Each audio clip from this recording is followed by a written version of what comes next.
have one word written up here on my board, and one you'll see is a capital J, and one is a lowercase j, and that's really important when you're looking at this word.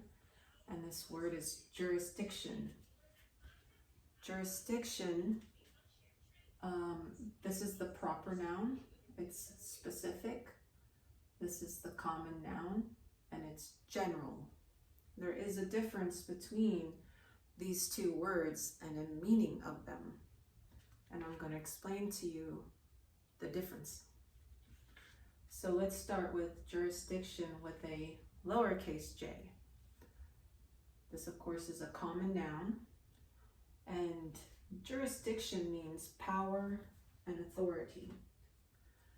This common noun, jurisdiction, means the lowercase power and the lowercase authority. And why is that important to know when you're looking at these two? Because this jurisdiction with the lowercase j is arbitrary. It's arbitrary power, such as what the kings would have. And this is the kind of jurisdiction that our founders did not want to have in America. They specified that they wanted this jurisdiction. Why is that? Because this jurisdiction is arbitrary power. Arbitrary power.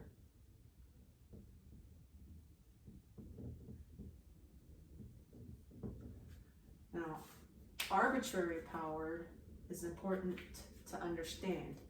I have a Declaration of Independence and Constitution of the United States from the Heritage Foundation.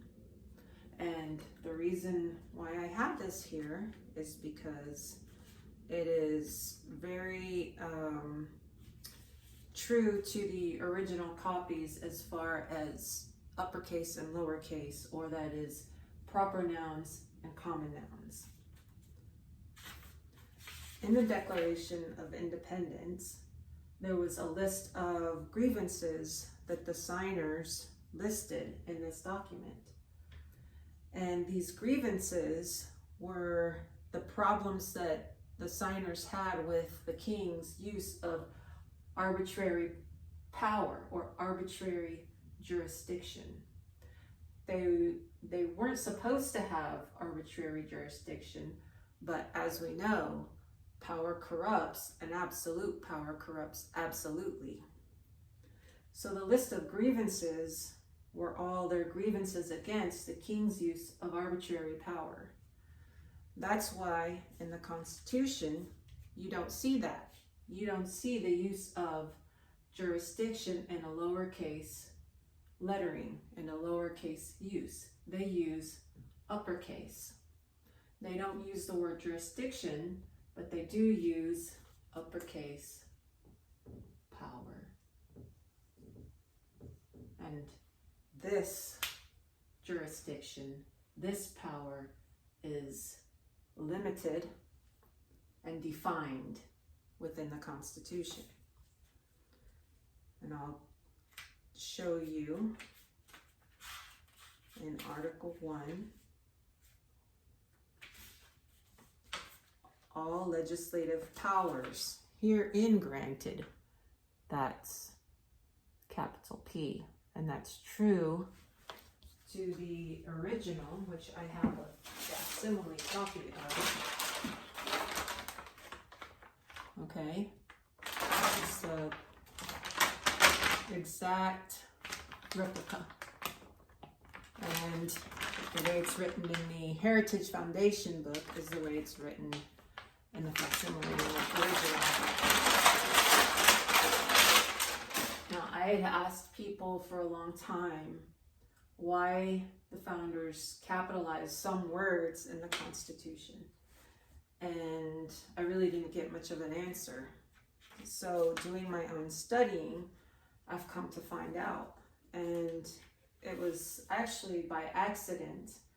I wanted to homeschool my daughter, and I needed to brush up on my English grammar. So what I did was I found as many grammar books as I could from the 1800s and 1700s, which I think I only have one or two from the 1700s, but I have a whole array of grammar books from the 1800s and early 1900s that I have read and gone through. And when I learned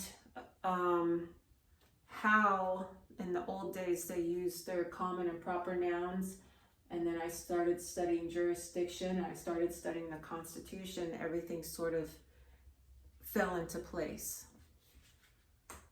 So you see in the Constitution, in Article 1, Article 2, Article 3, and also in Article 1, Section 8, to make all laws, which is also capitalized, which shall be necessary and proper for carrying into execution the foregoing powers, capitalized, and all other powers, capitalized, vested by this Constitution and the government of the United States, or in any department or officer thereof. And there's various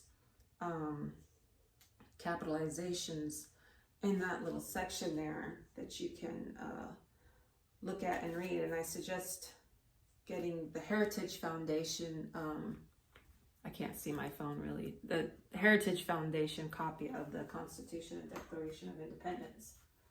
So we have this jurisdiction, which is in the Constitution, which is what the founders wanted to make sure that we understood that we had a government that was limited with defined powers, and they are all very well defined in the Constitution. It's just most of us don't read it, and when we do read it, we really don't understand it. And they were fighting against this jurisdiction, which was the arbitrary powers practiced by the king, where he would jail people and not tell them what law they broke, or he would keep them indefinitely imprisoned, or he would just keep them there for any length of time that he wanted. And he wouldn't follow the laws that the people wanted him to follow. Reading about the divine right of kings, the king is supposed to be the fountain of justice for the people. And when they practice these arbitrary powers, they're no fountain at all. They're just tyrants doing what they want to do, what serves them best. And this jurisdiction, shown in the Declaration of Independence as their list of grievances, which are the arbitrary powers that was practiced by the king, is what the founders tried very hard to allow not to happen again in this government. And that's why you see jurisdiction, the powers, well defined in the Constitution.